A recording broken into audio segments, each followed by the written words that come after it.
Et on ouvre ce tour d'horizon de l'actualité par ce qui nous attend probablement ces 4 prochaines années, à savoir une politique américaine versatile, voire illisible. En effet, selon le Washington Post, l'administration Trump n'augmenterait pas les tarifs douaniers, ou tout de moins les augmenterait que pour certains secteurs sensibles, ce que le futur président américain a immédiatement démenti hier. Ce n'est donc finalement qu'une rumeur qui s'est répandue dans les salles de marché hier, rumeur selon laquelle l'équipe du futur président américain réfléchirait à une taxe universelle à l'importation, mais qui ne concernerait que certains secteurs sensibles liés à la sécurité nationale ou économique. Par exemple, on pense notamment à la défense, à l'énergie ou bien encore à la fourniture d'équipements médicaux. Un véritable ouf de soulagement pour certains secteurs d'activité comme l'automobile et le luxe qui ont surfé sur cette information avant de ralentir leurs gains en fin de séance. En effet, Donald Trump a lui-même réagi dans l'après-midi démentant l'information du quotidien américain.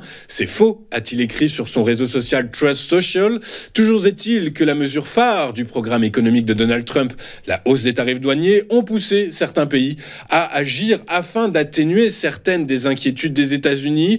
C'est le cas par exemple de l'Italie qui se dirige vers un accord commercial avec SpaceX, ou bien encore les efforts du Mexique pour lutter contre le trafic de drogue. Et on poursuit avec cet inévitable coup de tonnerre au Canada, la chute du Premier ministre canadien Justin Trudeau. En effet, a en toute logique annoncé hier lors d'une allocution son intention de démissionner, précisant qu'il resterait en poste jusqu'à ce qu'un successeur soit désigné. Une annonce qui intervient à quelques mois des élections législatives prévues d'ici la fin octobre. Près de 10 ans après son arrivée au pouvoir, Justin Trudeau était sous pression depuis des semaines. Il souffre en effet d'une faible cote de popularité, étant vu comme responsable de la forte inflation qui frappe le pays, tout comme de la crise du logement et des services publics. Une crise de confiance accentuée par la réélection de Donald Trump qui a promis d'imposer des droits de douane de 25% au Canada dès son retour au pouvoir. Minoritaire au Parlement, il est fragilisé par le retrait de son allié de gauche et le mécontentement croissant au sein de son propre parti. C'est pourquoi il a demandé à la gouverneure générale du Canada, Mary Simons, de suspendre les travaux du Parlement jusqu'au 24 mars prochain, ce qui donnerait à son parti le temps de trouver son nouveau chef ou sa nouvelle chef. Pour les experts, son bilan économique est décevant en raison notamment de choix politiques trop dispersés. Toujours à l'international et toujours au sujet d'abdication, nous avons appris hier le départ surprise du vice-président de la Fed chargé de la régulation bancaire. Michael Baer a en effet annoncé sa démission de cette fonction créée juste après la crise financière de 2008. Il estime que l'environnement actuel n'est pas propice à la réalisation de sa mission. Par environnement actuel, il fait évidemment référence à la réélection de Donald Trump à la Maison-Blanche, réélection qui pourrait entraîner un recul de la régulation du système financier, alors même que la Réserve fédérale américaine souhaite au contraire la renforcer pour se rapprocher des critères de Bâle III, une position qui aurait obligé les grandes banques américaines à augmenter considérablement leurs réserves financières, ce qui a notamment provoqué l'ire de JP Morgan Chase et des sénateurs républicains. Sa démission, qui sera effective à compter du 28 février, permettra à Donald Trump de choisir son successeur parmi les membres du comité de politique monétaire de la Fed, réputé plus proche de ses idées. Et pour ceux parmi vous les plus curieux, sachez que selon une personne proche du dossier, cette démission ne devrait pas inciter l'actuel président de la Fed, Jerome Powell, à limiter.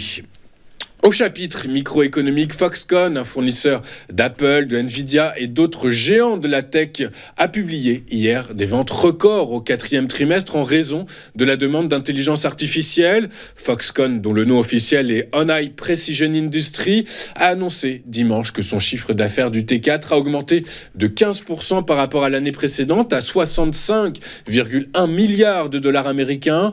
Quant à ses ventes de décembre, elles ont là augmenté de 42% après de 20 milliards de dollars US. L'entreprise cotée à Taïwan a déclaré avoir enregistré une croissance annuelle de ses ventes dans presque tous ses principaux segments, stimulée par la demande de serveurs d'intelligence artificielle.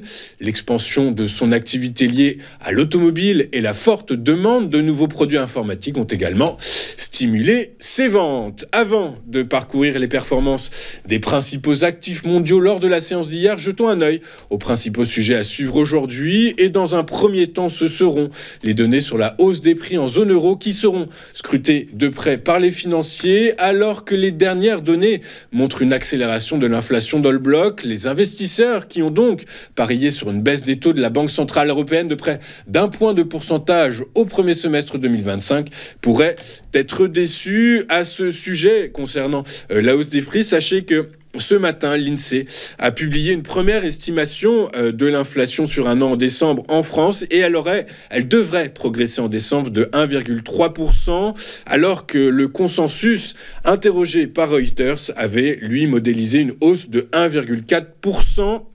Sachez que pour les experts de l'INSEE, le léger rebond des prix de l'énergie devrait être compensé en décembre par la baisse un peu plus accentuée qu'en novembre des prix des produits manufacturés et par le ralentissement de ceux de l'alimentation. Et puis, pour la seconde partie de la journée, sachez que les investisseurs seront attentifs aux données macroéconomiques américaines avec la publication du rapport Jolts et le PMI non manufacturier. Attardons-nous un moment désormais sur ce qui s'est passé hier sur les principales places financières de la planète et en Europe.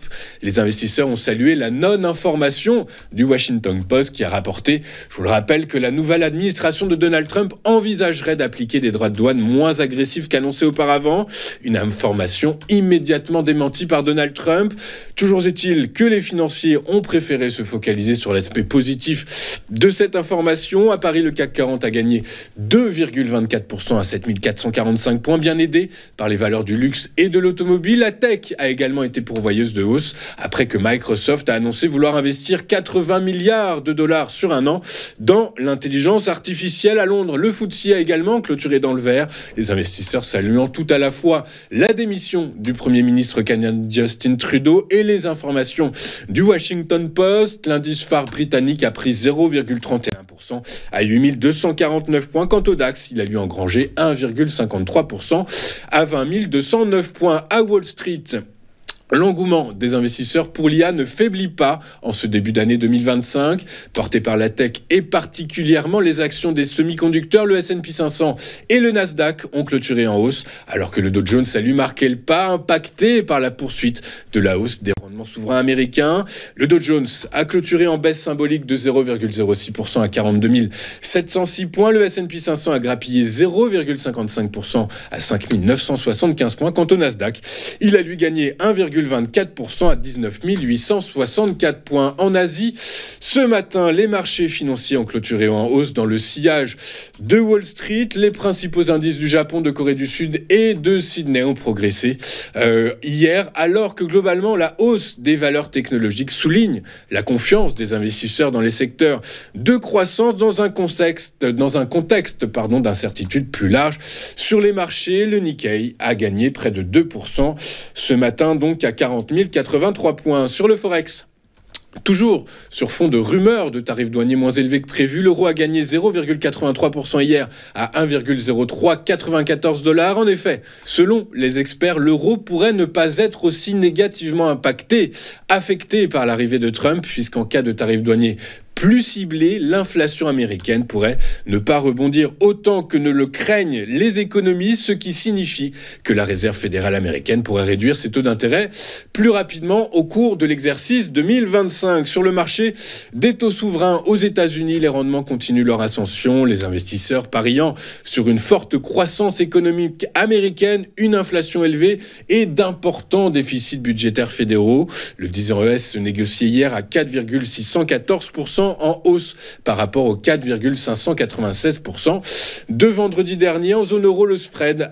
France-Allemagne reste dans une zone critique au-delà des 80 points à 82,9 points précisément. Sur le marché du pétrole, dans un marché technique, les cours ont marqué le pas hier, impactés par des prises de bénéfices des opérateurs, mouvement de baisse initié également par les perspectives d'une offre excédentaire en 2025. Après 8 séances consécutives de hausse, le prix du baril de Brent de la mer du Nord pour livraison mars a cédé 0,48% à 76,22 $. Même mouvement pour le prix du baril de West Texas Intermediate pour livraison février qui a également mis fin à 8 séances d'affilée de hausse. Il a reculé hier de 0,81% à 73,42 $. Enfin, le Bitcoin a dépassé hier les 102 000 $, alors que MicroStrategy, une société de technologie spécialisée dans l'achat de crypto-monnaies, a déclaré avoir acheté pour 101 millions de dollars de Bitcoin au cours des 2 derniers jours de bourse de l'exercice 2024. Nous allons marquer une toute première pause dans cette édition, et comme je vous l'annonçais, nous ouvrirons le bal de nos invités avec Jean-Louis Cussac et son chronocac remanié à la sauce Perceval Finance Conseil. À tout de suite sur TV Finance.